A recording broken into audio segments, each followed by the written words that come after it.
બોટાદ સ્થિત સાળંગપુર ધામ ખાતે પવિત્ર શ્રાવણ માસ અને 15 ઓગસ્ટ સ્વતંત્રતા દિવસની ઉજવણીના અનોખો સમન્વય સાથે શ્રી કષ્ટભંજન દેવદાદાનો વિશેષ અદ્ભુત તિરંગા શણગાર કરવામાં આવ્યો।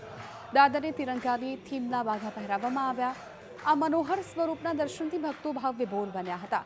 હનુમાનજી મહારાજ અને ભગવાન સ્વામિનારાયણના સ્વરૂપોને રાષ્ટ્રધ્વજના 3 રંગોથી સુશોભિત કરવામાં આવ્યા હતા।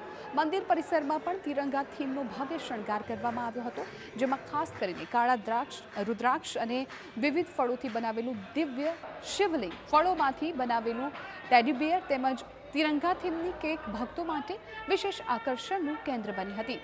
દાદાને કેળા, સફરજન, કેરી, ચીકુ, પપૈયા, જામફળ, મોસંબી, અનાનસ સહિત વિવિધ ફળોનો ભવ્ય અન્નકૂટ પણ ધરાવવામાં આવ્યો હતો।